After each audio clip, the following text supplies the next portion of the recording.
Alright, I regret to inform you all, the podcast has been canceled because I just do not care this week. Have fun, everybody. Alright, it's April Fools. As I say, it's the Greg Solo show, because this is news to me, I tell ya. No, April Fools was like 2 days ago, though. Really more like 4 days once this goes up. Yeah. God, I hate that holiday so much. It's a weird holiday. I get so excited about so many things momentarily, and then I remember what day it is, and it's like, oh no, that's right, Ben 10's not coming back. There's been April Fools about Ben 10 coming back? Yeah, no, there were several of them yesterday. It was very disappointing. Oh, okay, I did not catch that. I guess my feed... I really gotta stay off Twitter.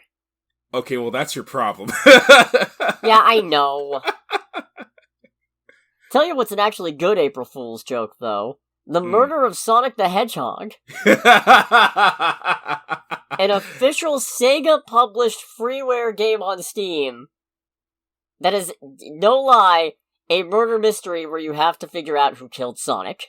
The trailer for this game is legendary, by the way. I've got it. I have yet to play it. I saw it. It's like, there's no way this is real, right? And it's like, watch the trailer. Oh, it's real. And Sonic is going to places he's never been before. It's like, he's dead. No, he's been there. He's been dead before. Yeah, Sonic 06, end of the game. Oh, what? Yeah. Now we gotta finish that for the store stream at some point. Do we though? Yeah, no. I didn't get this far in Sonic 06 to not finish it. Fair, I think.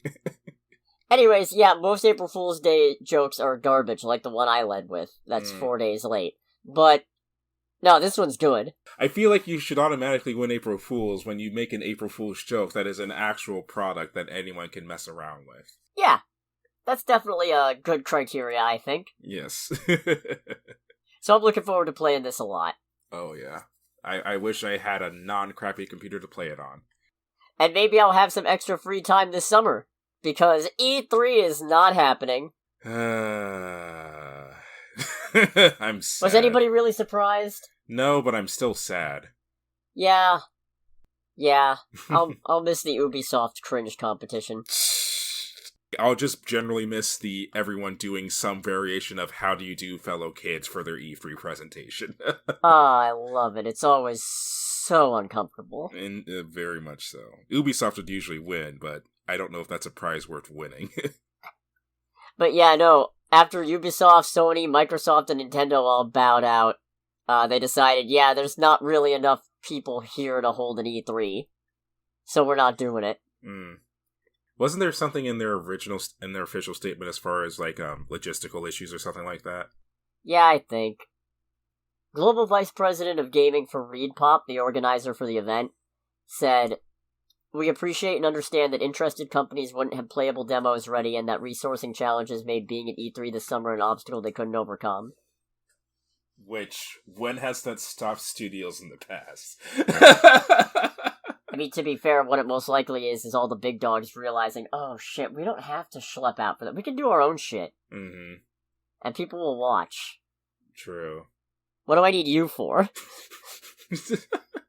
E3's just sitting there like, I don't know. It still kind of sucks. I don't know what this voice is, but yeah, it does suck. Yeah, it's like, I remember, like, at least a few years ago, there were a couple E3s where all of us, like, gathered on Discord, like, us and our respective friends gathered on Discord to talk and freak out and make so many jokes at so many people. Golf without limits. Golf without limits. Better than Far Cry 4. Crackdown 3. Oh, man. Yeah, now we got the Game Awards for that, but I see your point. Yes. I do miss that. And the winner of Game of the Year 2023 is Red Dead Redemption 2! Oh my god. But no, actually, what do you think the odds are we never get another one? I mean, there's the old saying of there's always next year, but I'm doubtful. Yeah. I think it's a combination of everyone realizing that they can do their own thing and people will watch. And also, because at least for the majority of it, E3 was more of a press thing that happened to be televised. Well, if anything has been proven over the last several years is that you can still get a lot done without people actually being there. And since that's pretty much half of the reason E3 exists, I'm doubtful. Because the only other thing they could do is just have it be a digital show. But everyone else already does that, so they'd be very late to the race on that one. Yeah. Plus, if anything else, everybody doing things on their own means that they can plan around each other and they don't have to worry about competing for the same weekend. Mm-hmm. If there was anything that E3 could do, is if they really, really solidified on, even though these other companies already give a lot of spotlight to these people, if they really solidified on being very, very, very indie focused to bring a lot of attention to like the newest ideas that are coming out. I could maybe see a resurgence there, but other than that, press X for doubt.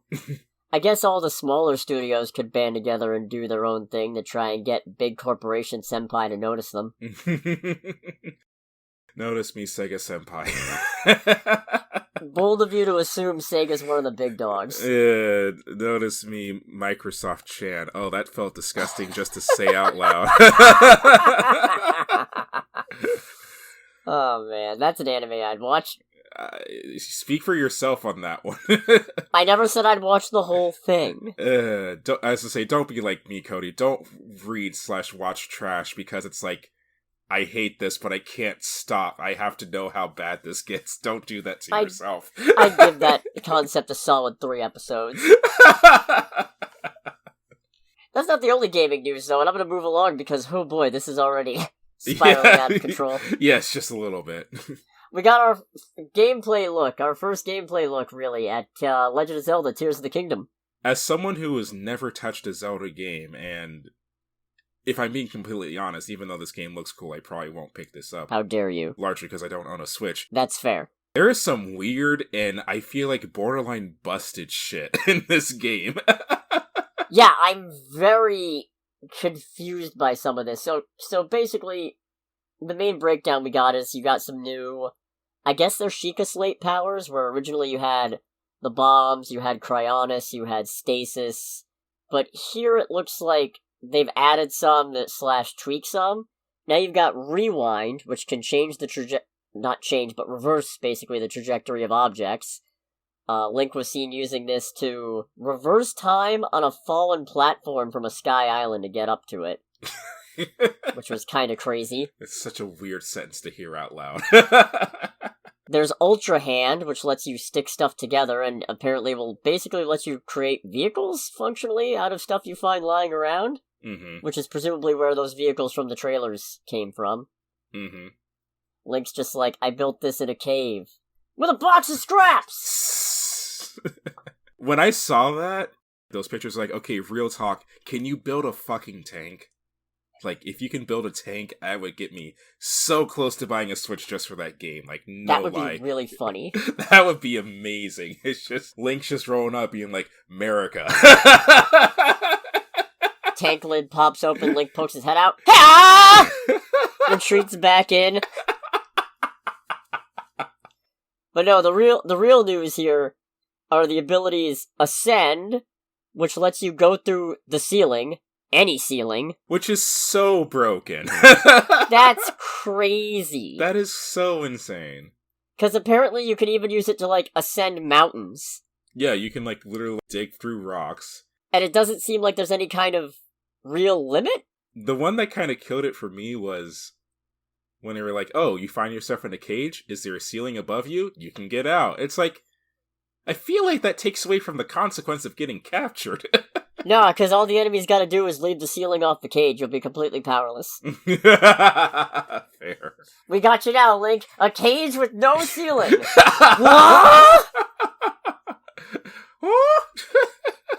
I am powerless to climb out of this. How will I ever ascend to the top? You gotta get in those Fortune 500 companies, Link. That's how.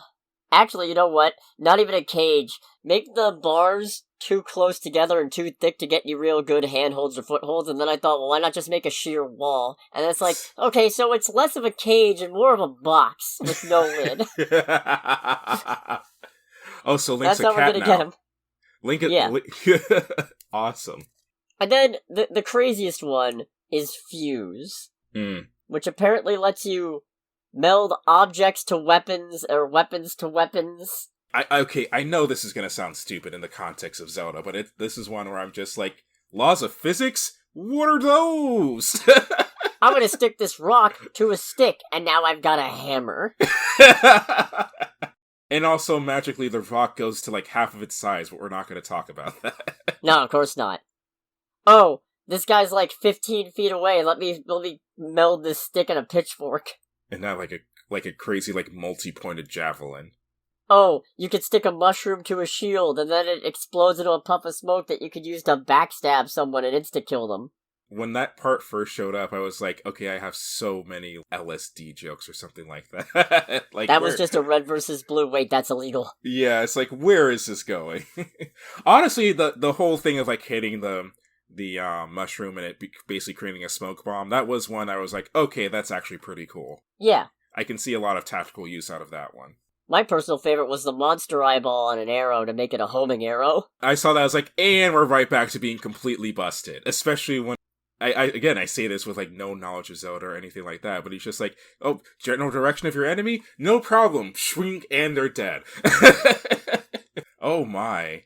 I don't know, there's a lot of things here where it's like, from the bits that were shown, my thought process is like, okay, there's a lot of stuff here that's, like, really cool. But now it feels like the stamina stat is kind of useless. Because you can just build shit to, like, circumvent that weakness. Yeah, I guess.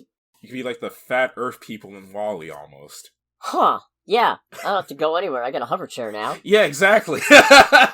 Ooh. Again, it's one of those things where it's like, I'm conflicted. Because it's really cool, and it looks like there's a lot of room for creativity. I can only imagine the really cool stuff that you can make through this. And all the stupid ways people are gonna break the game. Oh, 100%. Even though I don't own a Switch, part of me is like, kind of want this just so I can do this and see how much I can break the game. But part of me also goes, it's like, I feel like this makes it really easy to make the game a hell of a lot easier.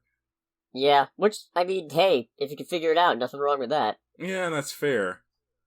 I'm not trying to be like those. You're not trying to be a Dark Souls player. Yeah, it's like I'm not trying to be like all those gosh darn casuals and their casualness. I lean more towards a lot of this stuff being really cool. It's just one of those things where part of my brain can't help but notice and think about that aspect as well. Yeah. I mostly find it funny how, despite telling us almost nothing else about what the actual game is going to be about, I'm still way more excited now that this is out. Yeah. I just want to fuse so many rocks to sticks. I want to see, like, what is the most obnoxious air vehicle you can make with this? Oh.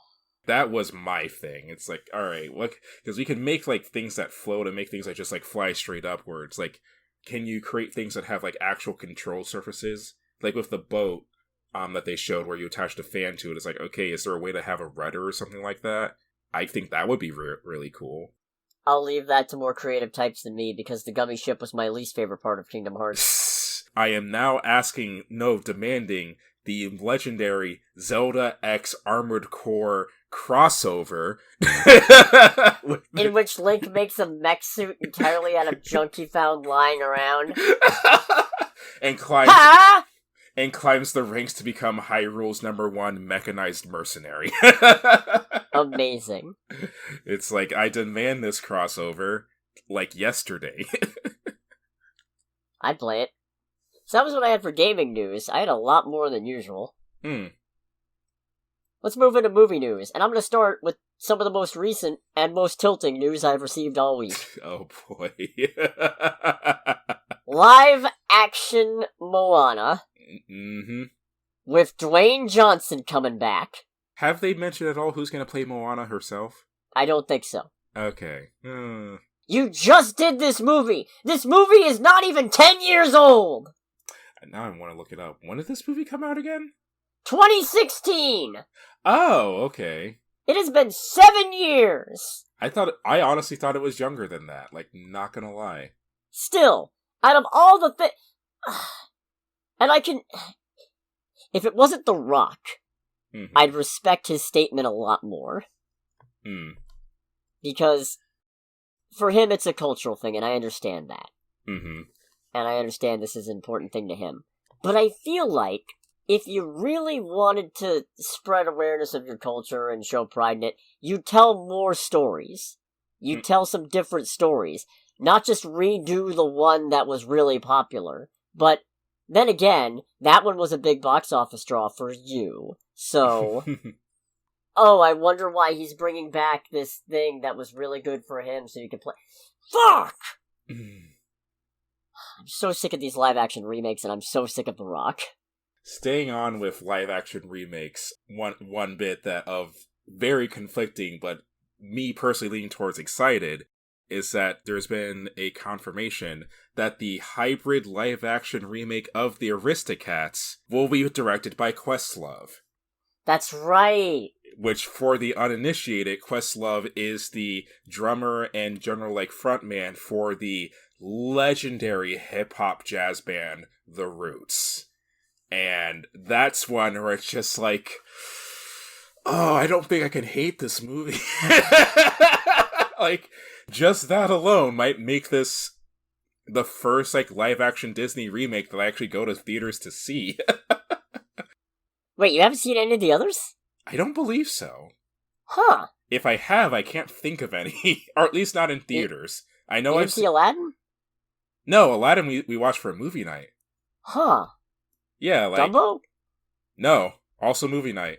The two I remember wanting to see in theaters and never getting around to it was Beauty and the Beast and photorealistic CGI Lion King, because I was alright, I don't think these are good, but I'm morbidly curious. And I never got around to it. Yeah, no, I don't think... I'm pretty confident I have not seen any of those, of the live-action remakes that have been made so far in theaters. I've only seen them after the fact. Fair. Oh, right, there is a little bit of other live-action remake news that I wanted to bring up that's probably noteworthy. Lilo and Stitch, the live-action remake, has found its Lilo in newcomer actress Maya Kealoha. Okay. So that's neat. Yeah, that's the only confirmed casting so far for this movie, right? No, we also have Zach Galifianakis. Expected to be Pleakley, but not confirmed. And I don't remember if it was confirmed or expected, but I think it was brought up that Chris Sanders is going to be voicing Stitch, as he usually does. Okay. Man, I wonder what Stitch is going to look like. I just thought of that. Huh. I'm curious about the movie just for that alone, in all honesty. Atrocious. Probably. Absolutely wretched. It's going to be the stuff of nightmares. I love it. I'm a little excited. Mostly because that movie is almost 20 years old, so at least that one I can... It is, wait, isn't it? Hold on. No, it's 2002, it's over 20 years old. Oh, Jesus.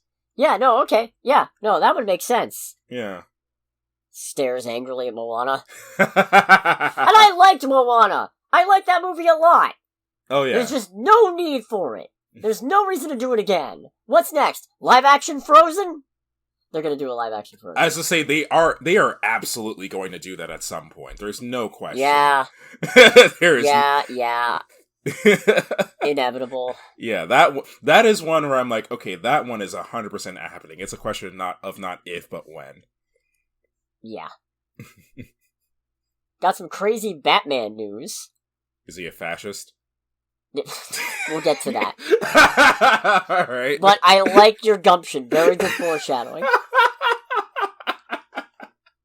Per Deadline, director Mike Flanagan has pitched a Clayface movie to DC Studios. Okay. There's been no word on a green light. Apparently the studio hasn't said no. However, the big thing is that, per the same article, Deadline also has sources telling them that Clayface is going to be a big part of the Batman Part 2. Okay. So, if that's the case, this Clayface movie would either be a spin-off or an Elseworlds thing, but Clayface for the Batman Part 2, if that's correct, is huge. I love it. As long as he's not just an actor. Like, one of the original Clayfaces was just an actor who was a really good master of disguise. And I don't need him to go full clay monster in this, but I do need him to have actual shape-shifting, you know? I don't need Batman fighting a big giant mud man, but I do need someone who's got the superhuman ability to change their appearance and maybe they're, a regular-sized Mudman sometimes. Mm-hmm. But that'd just be, That would be neat. I would definitely be curious to see how that gets done in terms of the movie aspect. Horrifyingly. Well, yes. For sure. Yeah, actually, that would be a really good horror concept for Batman. Just like, this guy's anywhere, anything. You can't find it. It's very Secret Invasion-esque. As I say, like, so basically what I'm hearing is that Batman's enemy would be a Skrull. Yeah, pretty much. Mm-hmm. I mean, I would be all for that. Same. Allegedly, and this is a big allegedly, there are also projects being discussed, these ones would be Batman adjacent, of Scarecrow and Poison Ivy, which... I can get behind Scarecrow. I like both of these, but I don't want them to spin off into their own things. Batman stuff takes up enough space. Mm-hmm.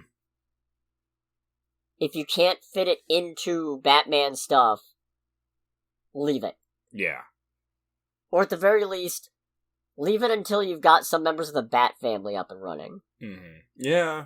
Now would be a really good time for a Batgirl movie, for instance. Wink. And this is where I would put a fully completed and ready to put out for sale a Batgirl movie. If I had one. Sorry, lost the happy. And it's still gone.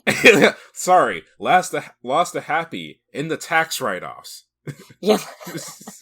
Did you get it back? No, but I got money. What did it cost? Everything. So that's neat.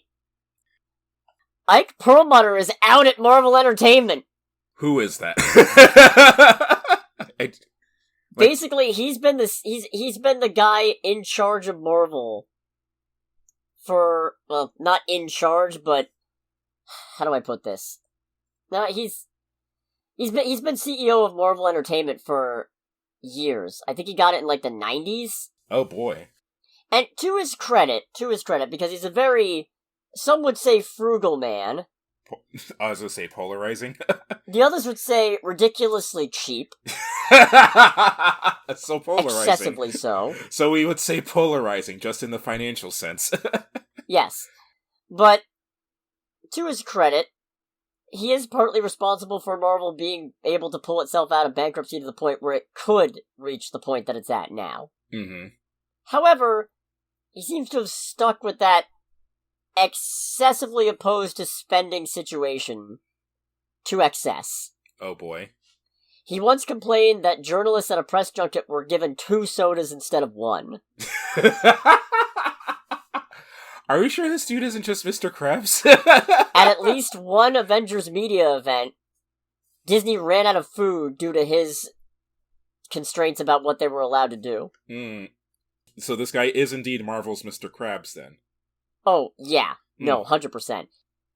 He's the reason we almost didn't get Iron Man in Captain America 3, because he didn't want to pay Robert Downey Jr. to come back for it. Oh, Jesus Christ. Yeah. He was like, no, Robert Downey Jr. is too expensive. It's like, bruh, have you seen the money he pulls in? Yeah, no, you very much get a good ROI if Robert Downey Jr. shows up. And even outside of general stinginess, he's also not the greatest human being from the sound of it. Case in point, he's the one responsible for the big Inhumans push in the mid-2010s because they didn't have the rights to the X-Men, and he was like, well, I don't want to keep publicizing the competition's movie so they can make a bunch of money. We don't need the X-Men. We've got the Inhumans. It's just, hey, can we have X-Men? We have X-Men at home. X-Men at home. Oh, God. I require money. And on the scummier side, mm-hmm. He's also believed to be the reason why it took until 2018 to get a Black Panther movie and until 2019 to get a Captain Marvel movie, under the belief that black-led and female-led superhero movies wouldn't sell. Oh, please. The reason there was originally an Inhumans movie on the slate is believed to be a concession that Feige had to make to Perlmutter to get those movies made. And then, and granted, this one's from a very long time ago, but I still think it's worth noting, he is allegedly reported as having said it would be fine to recast Terrence Howard with Don Cheadle, because nobody would notice, because black people all look the same. Bruh. If I had led with that, I might have given you a better idea of who we were dealing with. But Jesus. I felt it would be funnier to build to it. Jesus Christ. Anyway, he's out. Fucking A, dude. He is out. Disney has been trying to cut back $5.5 billion, and part of that was laying off 7,000 people, which is not great, except when one of them is him. Ironically enough, he was one of the people pushing for them to cut their spending. It's like, so that's brilliant. I need you to cut your spending. Cuts you out. No, not like that. No, wait, go back. Amazing time. Oh, God almighty. God all fucking mighty. In other news, we got some minor Marvel casting stuff and some other non-minor Marvel casting stuff. This is going to be a really long fucking episode. Oh, yeah. We have confirmation, also per deadline, that Karan Soni and Leslie Uggams are returning as Dopinder and Blind Al for the next Deadpool movie.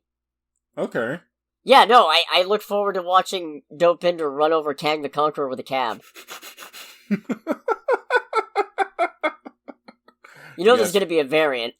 Yeah, because that's right, Deadpool's in the MC. How the fuck is that supposed to work with recent events? I'm assuming, because there's a lot of rumors that aren't confirmed that the TVA is going to factor into the movie. So I'm going to guess Deadpool abuses his time machine, Deadpool goes back in time and snatches Logan from before he dies, TVA comes after them, they end up in the MCU, or at least Deadpool does. Okay. That's my guess. But no, I'm happy to see them back, because Deadpool's supporting cast is really good in these movies. Oh, yeah. Yeah. You think they're gonna get Josh Brolin back? I can't imagine. Probably not. It'd be nice, though. It would. And then, we got some information about Secret Invasion, which we'll also talk about in just a little bit. We now know that Emilia Clarke is not playing Abigail Brand. She is, in fact, playing Gaia? Apparently she's Talos' daughter. Lady Godiva? Lady Gaga! God, Harley Quinn is such a good show. I need to get back to watching it. Oh, man. Anyways, yeah, apparently she's playing Talos' daughter, who we saw in Captain Marvel, and now she's grown up. Okay. And I guess the whole concept of Secret Invasion, as reported via Vanity Fair, is that, well, in an interview held by Vanity Fair, is the Skrulls are kind of sick of nothing happening in their search for a planet that they can live on, so a splinter faction has broken out that wants to take over Earth or something. Oh, okay. Which makes you wonder, how hard could it be to find a planet? Do you want to that's build a dumb question. Sorry, I've got to stop myself from making a bad reference. No, that was good. That was good. Oh, man. So that's an interesting little bit of how do you do. Indeed. Also, Samuel L. Jackson has said in the same Vanity Fair piece that apparently Fury has been just trying to process what happened during the events of Endgame this whole time, and that's why he left. That's fair. That is completely fair. Like, that is a traumatic as fuck experience, so I can completely understand that.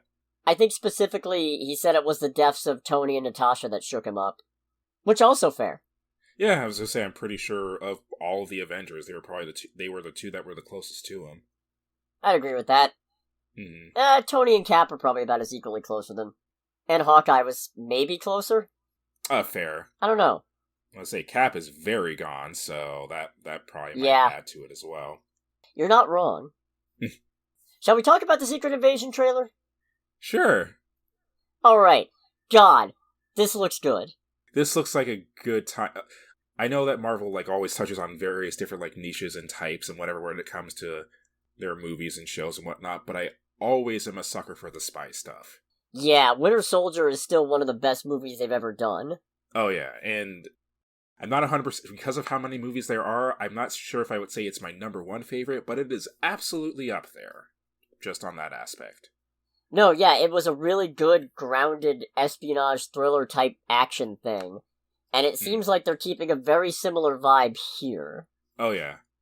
And if they stick to that and actually... I'm not saying no humor whatsoever, of course, but if they keep it mostly like that, and most of the jokes are more just dry observations and stuff like that, this is gonna be a good time.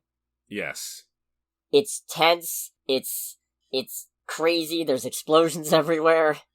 I haven't really delved too much into Tom Clancy's work, but it did give me Tom Clancy-esque vibes, as far as, like, the overall tone and everything that's shown in the trailer. Yeah. So, yeah, I am personally very much looking forward to it. It seems like they actually have a good explanation for why the Avengers aren't in this one. Aside from the fact that there probably aren't any Avengers right now? Aren't they criminalized at this point? No, not really. Presumably they were all pardoned after the whole, saved half the universe thing. Fair, yeah. But I think what it more likely is based on Fury saying I have to do this alone, he literally has no idea who to trust. Man, that sucks for someone like him. It would not surprise me if the Rhodey we see is a Skrull.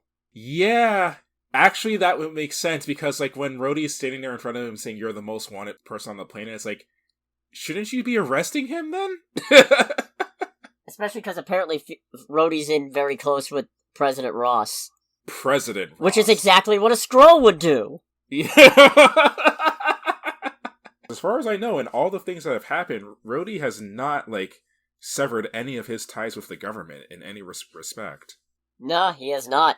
So it wouldn't surprise me if the Rhodey scenes actually happen relatively early in, and maybe Nick Fury goes to him first about the Skrulls, only to find out he is one. And then decide, well, I can't go... If they got one Avengers member, they can get a bunch more, so... Yeah, so it's like, I've got nobody I can really fall back on. Ooh, boy. That's the beauty of the Skrulls. They are a terrifying force to deal with, because you never know who is one. Right. And when you don't have superpowers to figure it out, it makes it harder. So that looks very good. We got a Super Skrull, it looks like. Is that the one that has, like, the group powers? Yeah. Okay. Yeah, I was wondering what was going on with that. Yeah, some Skrulls have, other genetics bonded onto them that let them manifest different superpowers. That sounds overpowered. I'm into it. Oh yeah, the most notable one has the powers of all four of the Fantastic Four. Fuck off. Dangerous. Actually, fuck off. That is so overpowered. So I'm very much looking forward to this. Fortunately, we have less than 3 months to go. Okay. That's not the only superhero thing we got this week, though, because we also got a trailer for Blue Beetle. So Batman is a fascist, according to George Lopez. Yeah. Okay, no, like, for real. Sasuke. That caught me very off guard. That was a really funny closing line. That was an extremely funny closing line for him to just be like, yeah, I'm kind of like Batman, just not as cool. Is that George Lopez in the back goes, Batman is a fascist, trailer ends. It's like, alright. Nutty. It's like, that was funny. That was really Otherwise, funny. This is a really good-looking first trailer. It is. And I especially like the design of the suit. It's a very good techno-organic mix. Yeah. Where it's not quite natural, but it's also not fully somebody built this in a lab. So that's an interesting mishmash. It seems like they really got the Scarab's bullshit do-anything powers down. Is that... I'm guessing that's in response to the Scarab cutting a bus in half. Yeah, no. A running thing with the Jaime Reyes Blue Beetle is that he does not really have control over what it does. And the Scarab itself will suggest hilariously ill-fitting options in the sense that they are ridiculously overpowered. The Scarab itself is basically like, I am going to cheese the shit out of everybody around me, like as if they were playing a multiplayer match of Call of Duty. Yeah. I'd have to look it up, but I remember reading somewhere that at least once, the Scarab presented him with 3 different options, the most extreme of which was said to have theological implications. This ain't your average visual novel, that's for sure. Nah. But no, this looks quite good. I'm looking forward to see where this goes. George Lopez as the uncle is killing me. It took me a minute to realize it was George Lopez. Like not even gonna lie. Also, some really good horror vibes when he first gets the scarab put on. Oh yeah, when it just becomes like a face hugger right away, it's like, okay. And then it attaches itself and him to the ceiling and starts taking him over. Mm-hmm. In a darker, in an Alien-esque movie, that would be the start of some real bad shit right there. Yeah. Yeah, 100%. But that looks good. It's like horrifying. Body gets taken over. Yeah, it looks pretty alright. Yeah, no, I'm excited. This looks like a really good time. Oh, yes. We also got a full trailer for Elemental. It's been a while since I've actually been really into wanting to see a Pixar movie. And this is one. Really? Really into in the, alright, this looks cool, but then, like, I kind of actually, like, am looking forward to this a little bit. Okay. Because this looks really cool. It looks adorable. I'm definitely curious how they go over the message of, no, you can do what you want and be with who you want, regardless of where you come from. I don't know, it's like, alright, I think we're trying to really hone in. We need to let kids know that, yes, this is okay now. Yeah, I don't know. I guess to me it just kind of feels, and I'm not saying that it only really bugs me because Pixar is also owned by Disney at this point. Mm-hmm. This feels kind of like Zootopia again. You think so? It feels a little Zootopia again, only this time the rabbit and the fox are actually dating. You know what? That's fair. That is completely fair. And not that it's a problem, because the message of, Mm-hmm. you shouldn't let preconceived notions of what you are stop you from doing the thing that you want to do, Mm-hmm. is an important message. It's a very important message. It just feels like I've seen it before from Disney. Fair. You know what? Okay, you know what? To be fair, I completely forgot that Zootopia was also a Disney movie. Really? Yeah, no, I thought... Who did I think it... I want to say for the longest time I thought it was DreamWorks. Okay, I guess I could see that. Yeah. But yeah, no, also Disney. But, again, that really shouldn't be a knock much against the movie itself. I really like the animation of the fire beings. Yeah, they look, pardon the pun, cool. No, quite the opposite, actually. Temperature-wise, they're very warm. Yes. Especially, like, given their character models versus their facial features and all. Yeah. The humor was definitely very good.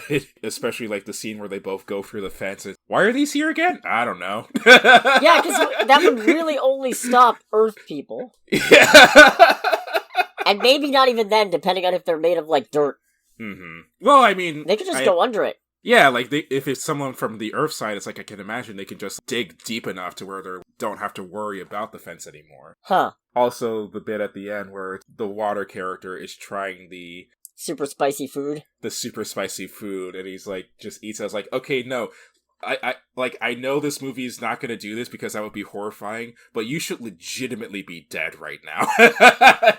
It's like, not even in the sense of like... You should be evaporating. It's like, not even in the sense of like, oh, it's spicy. It's like, no, you are literally water. You should be actively turning to steam and evaporating right now. Or you'll extinguish it. True. But I do like the bit where the bubble comes out of his mouth and it just starts screaming.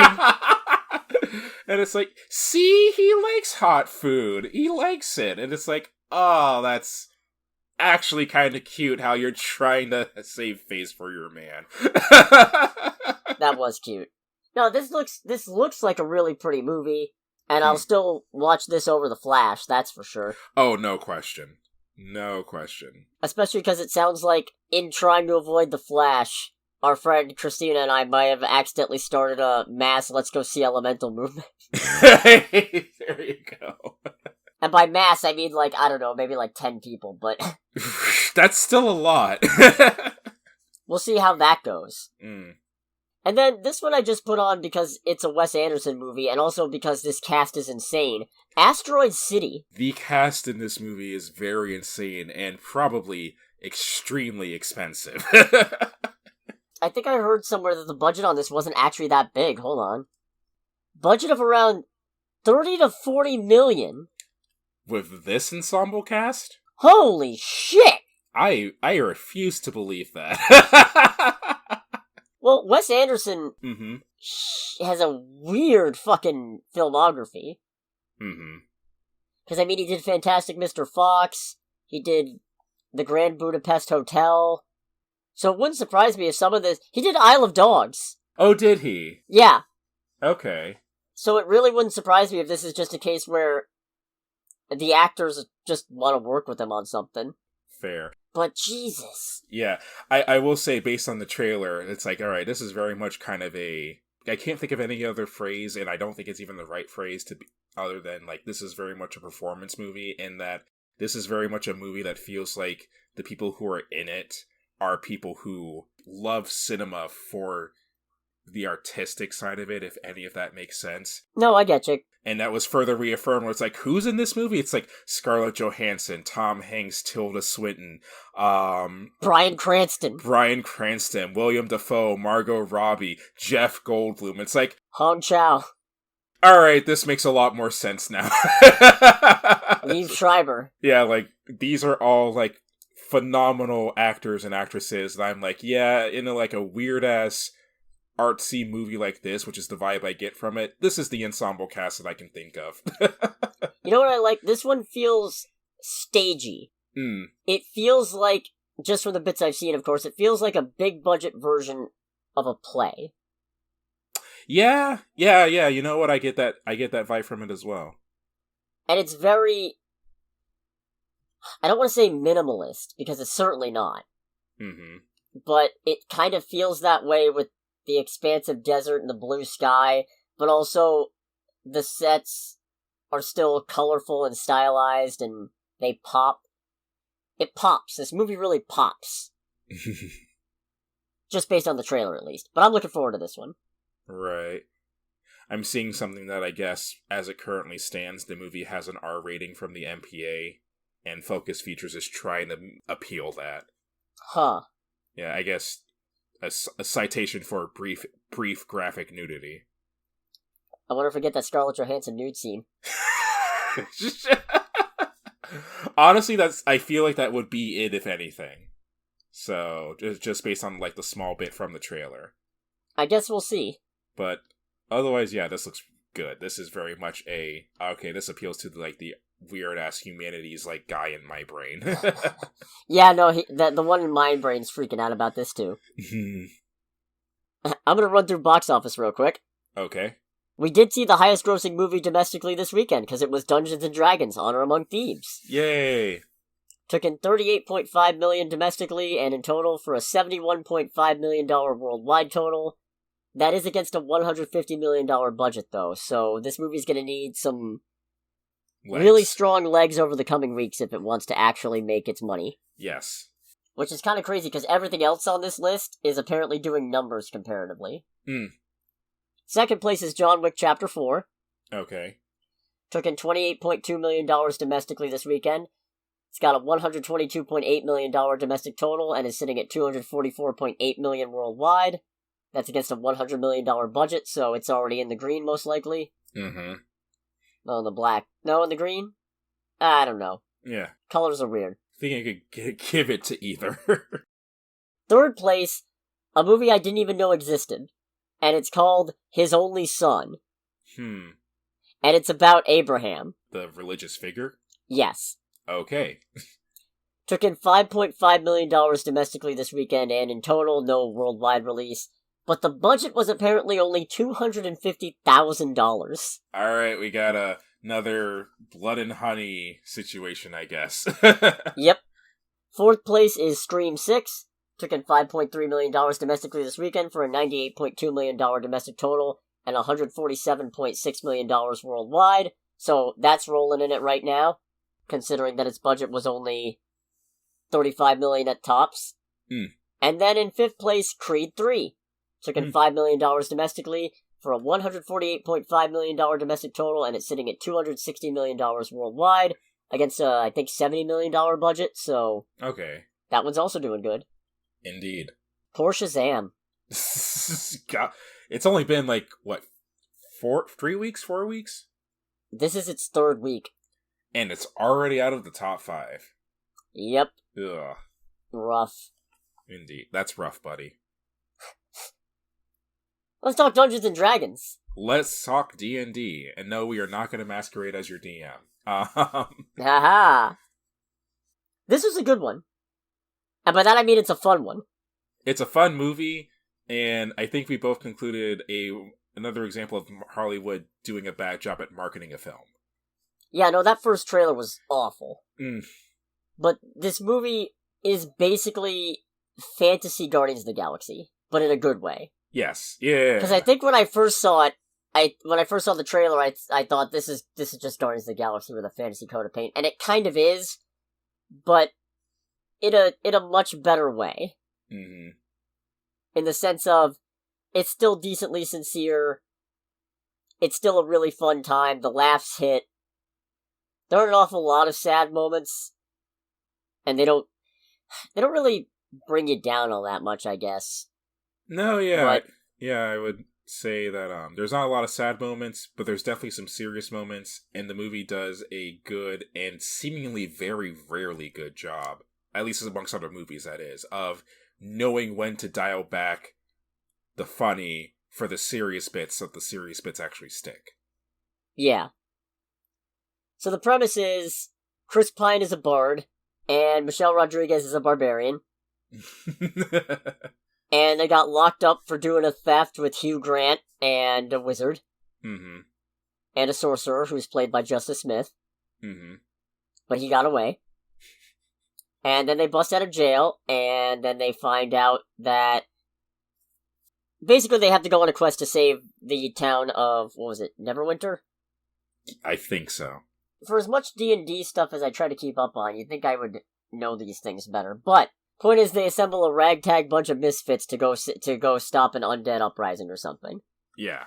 It's a fun time. It's a very fun time. Everybody does a good job with what they're given. I feel like Sophia Lillis is kind of underutilized. She was Doric the Druid.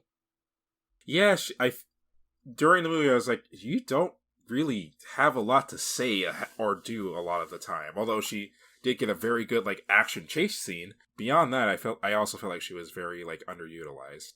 Yeah, but Chris Pine's good. I think this might be my favorite thing that I've seen Michelle Rodriguez in. I mean, yeah. To be fair, though, most of the competition are the Fast and Furious movies. Yeah, and even as a fan of the Fast and Furious, I am going to very heavily agree with that statement. Michelle Rodriguez is great in this movie. She's very funny, and it's not very hard at a certain point to just start rooting for her. Especially because she actually manages to get more emotion into the few scenes that are dedicated to her emotional state. Mm-hmm.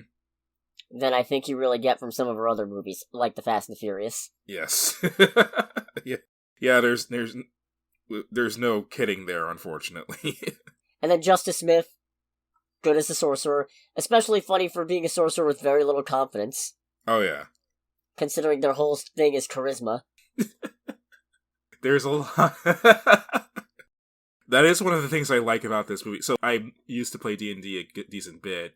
Unfortunately, a lot of what I did and my learning of it has not retained at this point. But my favorite thing about this movie overall is that it became very clear that the people who made this movie are in themselves familiar with D&D. And there's so many moments of very small, but they're small moments in the scope of the movie, but they mean so much if you're familiar with D&D, and they're very funny because of that. Oh yeah.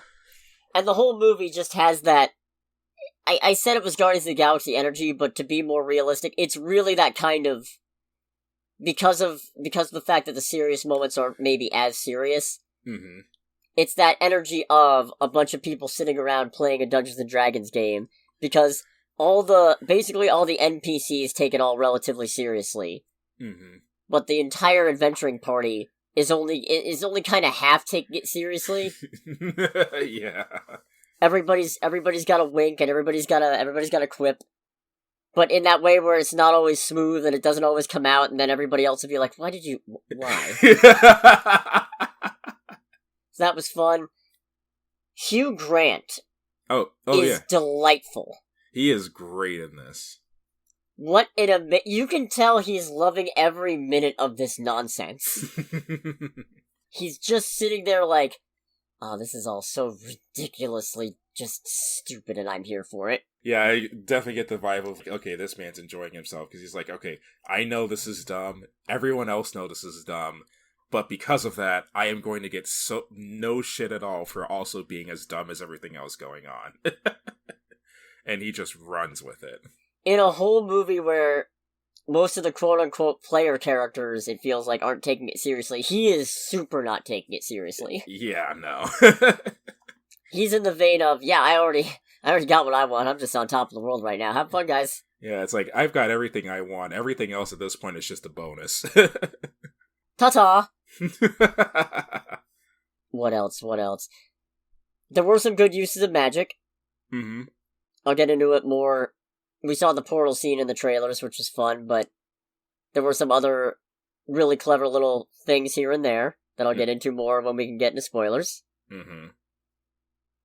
Oh, Regé-Jean Page! He was good. As the Paladin. Oh, yeah. He was great as the Paladin. It's funny to say he's not as underutilized as Doric, for reasons I'll get into later. Yes, but, indeed. No, they did a good job with him. Mm-hmm. It's kind of hard to not spoil anything. God, this is one of the weird times where it's like, it ends up being good at how the trailers were made, because they gave away very little about the movie, but still at the same time, what they did show of the movie made it look a lot worse than it really was. So my feelings are mixed. Yeah, a bit mixed. Yeah, it's one of those things where the movie itself is relatively inconsequential enough, and you can probably see where it's going once things start rolling well enough, that it's only a spoiler because you don't go in knowing where it's going. Right. But they very readily... It clicks together really quickly. Mm-hmm.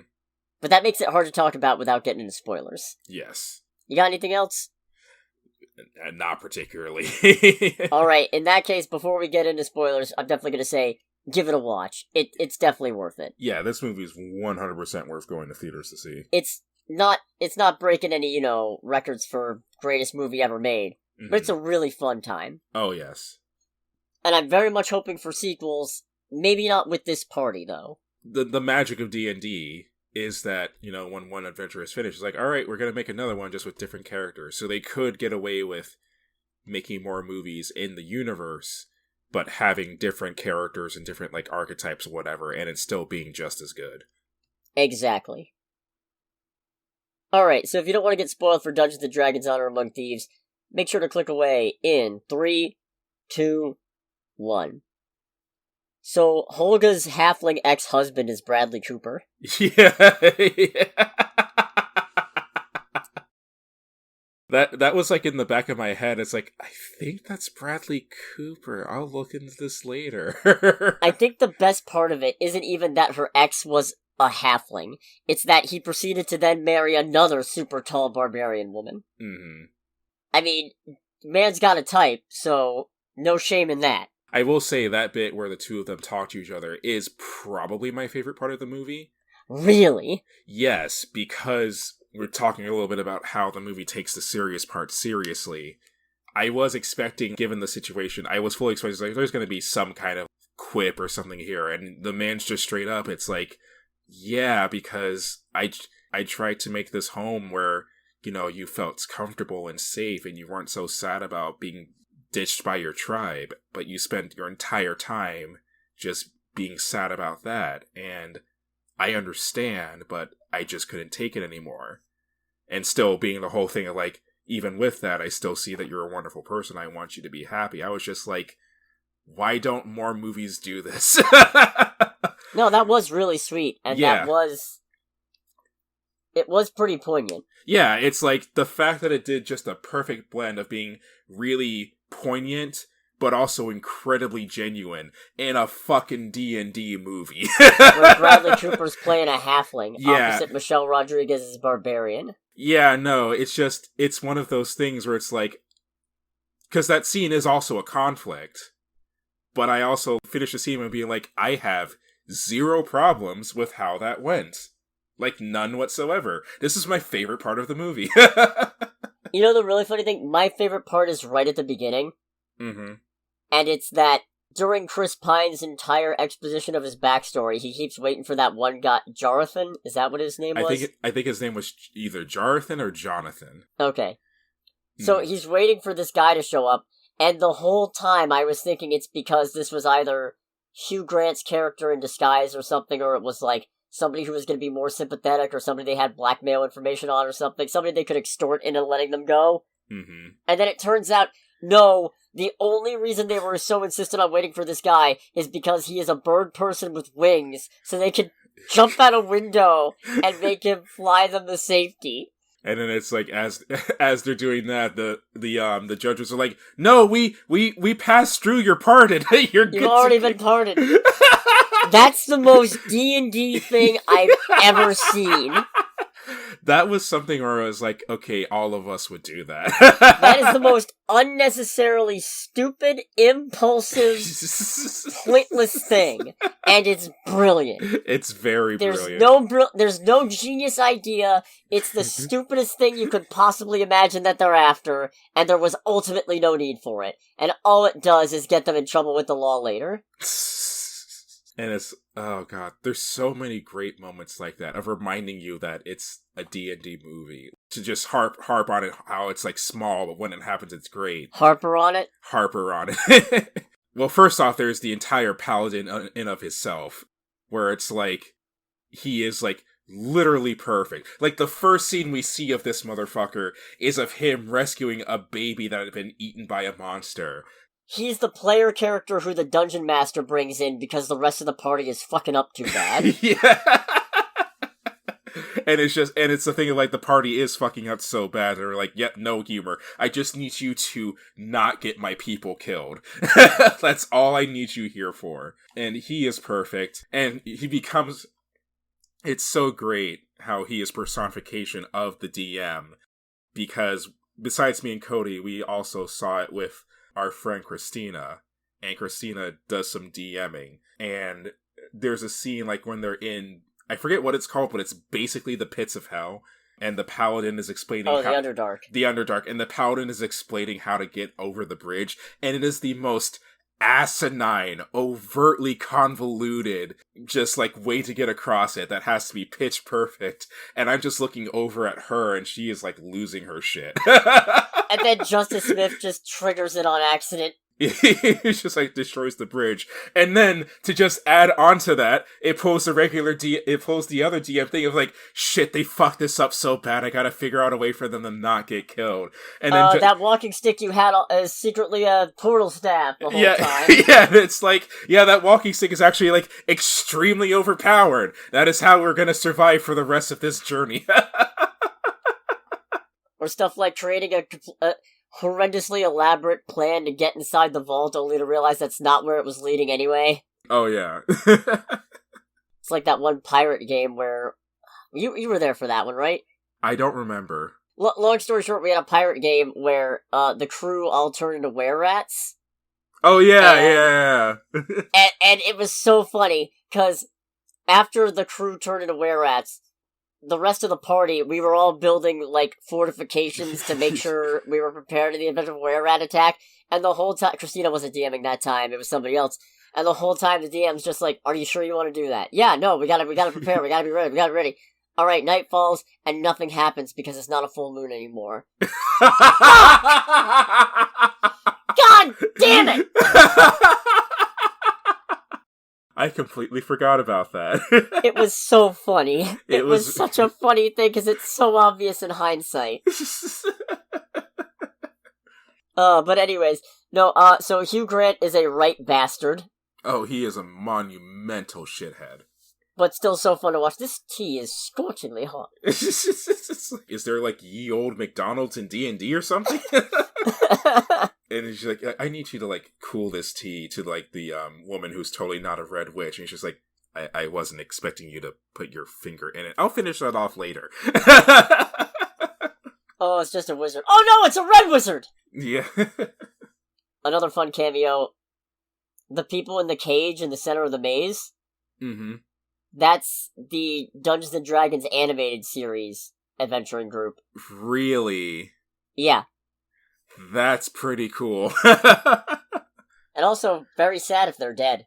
Yeah, and also very sad if they're dead. Yeah, the final fight was pretty good. Actually, most of the fights in this... Most of the fights boil down to Michelle Rodriguez beats a lot of people up.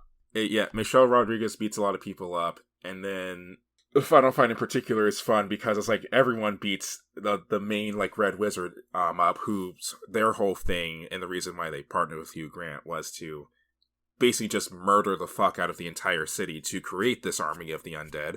And it gets... her plan gets foiled in the most D&D way possible. Where it's just like, oh, we got all this treasure, but all these people are gonna die. It's like, fuck. Okay, fine. Get rid of the loot. Literally just portals one of the hot air balloons and just has the loot falling out so that people start chasing after the loot and empty the stadium that she's trying to murder people in. That wizard got one of the best villain deaths I've ever seen. It was amazing. It's just like, and it kept on escalating too, because it's she gets a magic suppression cuff slapped on her, and then Doric in owlbear form pounces on her, starts slamming her into the ground, and they're like, Doric, I think you got her. Yeah, it's like freaking like... Slams her a few more times anyway, throws her into a wall, she smacks into the wall, lands on the ground, and then the wall falls apart on her. And it's like, Loki thought he had it bad with the Hulk. It was very Hulk smacks Loki energy, only let's one up it a tiny bit. Yes, no, it was just like, the fact that it was just kind of like, progressing so much, like it kept on escalating. At a certain point, my brain is just going like World Star in the background. Stop, she's already dead! But not dead enough. Wall breaks on top of them. Alright, now they're dead enough. You can get deader. You can get deader indeed. Let's see, what else was there? I mean, there was so much good stuff in this. The spell of having to, like, reanimate the dead to ask them, like, Of course. Yeah, 5 questions. And it just turns into, like, a journey of them reanimating, like, half of the graveyard to get the whole story of this magic helmet that they need to beat the bad guy. And then when they finally get the information they need, alright, we're gonna go. It's like, I still have questions that I need to be asked. And they're like, what's your favorite book? He starts going on about books, and we're like, okay, that was the last question. And he's like, I still have one more question. Hello? It's just like, that was really good. That was really good. I genuinely felt bad for him. It's like, man, this fucker's going to be sitting here for all of eternity, not able to go back to sleep because of that. I like Chris Pine's failure speech. Honestly, that speech was also quite poignant as well. Yeah, that was good. It's very much if you give up, that's when you've genuinely failed. Yeah, when he's like, when you failed and stopped, you've failed. Everyone's confused. It's like, no, that makes complete sense. That makes total sense. when they're ready to, it's like, all right, we don't need the helm. We can come up with a different plan. We dug up half my people's graves for this. It's like, well, what about you? You don't fail. It's like, oh no, dude, I'm the king of failing. That's why I have to get another plan going, because I can't give up after I fail. The dragon bit was really good. The dragon was so cute. I don't know what you're talking about. That was an ugly fucking dragon. It was a funny dragon. It's the whole thing of it being like a weird... Obviously, do not overfeed your animals. With what I'm about to say, do not overfeed your animals. It is animal abuse, don't do that. But it did remind me of like videos of like pudgy like corgis and shit. Just like... When he just starts sliding down the trail of bones. Yeah. Not even running after them, just sliding. And it's like also like when he's just like rolling like towards them and destroying everything. Oh, this is really funny, and I don't... Look at that fat boy go. Yeah, it's like, I don't think I should find this cute, but it's like watching videos of like fat pets just like being like ridiculous, which again, don't do that. It's a cute, kind of, but it's still not cool. Don't do that to your animals, people. And then it led into another good use of magic with use a spark to blow open, and the dragon's own like gas breath basically to blow open the ocean. Or to blow open the cave they're in because they're above the ocean. Mm-hmm. I'm surprised none of them drowned, considering half of them are wearing armor. Oh, yeah, for sure. I feel like the bit, like, after they got all of that, and the paladin's like, alright, you got the helmet, my work here is done. They're watching the paladin walk away and commenting on it. It's like, is he gonna walk past it? He's gonna walk past the rock? Nope, he just walked over. Yeah, over the rock. It's like, I really hope that was ad-libbed. I feel personally attacked. That's something I would joke about. Movie stole Cody's jokes. Again! Part of me is going like, please tell me that was ad-libbed. That was too perfect not to be. I hope so. Yeah, no, as Dungeons & Dragons movies go, this was good. it's one of those, if you get bogged down in the mechanics of it, you're gonna be beating your head against a wall, but that's not really what it's about. You know, it's one of those funny things, too, where I feel like getting bogged down in the mechanics is half the fun, because the movie is explicitly making fun of some of the stranger and dumber aspects of D&D at the same time. Why can you only ask 5 questions? Seems arbitrary. I literally was like in my chair, just like putting my hands up, going like, yes, thank you. This is it. This is it. We have gone meta in the D&D movie. Yeah, I feel like going back to a thing I said right before spoilers, where I'd watch a sequel with a different set of characters. I feel like Forge getting captured right at the end is the perfect why we don't need this specific party back. Because they pretty much accomplished what they set out to do. Yeah. So, it's a case of, we don't really need to focus on them again, because now Edgin, that's it. Edgin and Holga can go back to being a completely platonic, which I like. I like that. Yeah. Oh, yeah, and I guess it probably should be mentioned, the overarching theme of this movie, as well as far as the events that follow, is Chris Pine's character is trying to get this item that will resuscitate his dead wife, so that he has his wife back with his daughter. But at the tail end of the yeah, we went this whole time and didn't mention anything about this dead wife. No, we did not. We're bad at this. We're bad at this. But it's just because there's so much fun in this movie, it's hard to talk about all of it. Yeah, why do you want to talk about the downer stuff? Anyways, they get the tablet. Holga ends up getting stabbed with a Red Wizard's blade, which apparently nothing except the tablet can revive. And Chris Pine comes to the realization that, obviously, he's not in love with Holga or anything, but Holga's been there for his daughter for most of her life, so as far as his daughter knows, she's basically her mom. Yeah. So he then proceeds to use the tablet to bring her back. And it was something oddly sweet where, like, when he brings back Holga, she just comes to him and is like, oh, don't tell me you wasted that on me. That was sweet. It's kind of fucked up, but it's like a sweet, like, just moment of disbelief. It's like, no, you weren't supposed to use that on me, and everyone just hugging her. It's like... That's illegal. Yeah, it's like, oh my god, I'm loved. And then immediately starts, like, after they get, like, awards and whatnot, she, like, starts putting the eyes on another halfling, and it's just like, oh boy. Haha. You got them. You got Simon and Doric's weird whatever it is. Oh, yeah. It's just like... Not a huge fan of that. It got a couple laughs, though. Yeah, it did. It got a couple laughs onto me when they were like, why didn't it work? It's like, she said I made her sad. Not with anything I did, just me. Yeah, it's just like, oof. Oof, that's painful, my man. You are not very confident. I'm not. No. And at the end, she's like, can I try this whole courtship thing again? Okay, fine. Really? Don't get excited. Okay. So that was decently funny. But yeah, no, like I said, I would very much watch several more movies with this tone, with this general feel, in this, not necessarily even in the same location, just in the same, like, Dungeons & Dragons style setting. Yeah. Just, I don't need it to be this cast again. Yeah, it can be a different cast, and not because there's anything wrong with the cast, but because it takes advantage of one of the fun things about D&D, and that being making new characters whenever a new adventure starts. Yeah, exactly. Maybe you could have some of them show up as, like, cameos in later ones or something. Yeah, exactly. Well, in that case, I think that about wraps up the Dungeons & Dragons Honor Among Thieves review. Yes, and to reaffirm, go see this movie. Oh, yeah, definitely. See it in theaters. Yeah, listen to this, maybe skip the spoiler section, then go see it, then come back, and then rewatch the whole podcast. Indeed. But no, you don't have to do that. In any case, thanks so much for listening, everybody. Next week we have the Mario movie. We do, the Super Mario Bros. Movie, and I'm way more excited for this than I was when the first trailer came out. Oh, so yeah. Hooray. Yes, indeed. If you could, everybody, like, comment, subscribe, follow us on Spacebook. My god.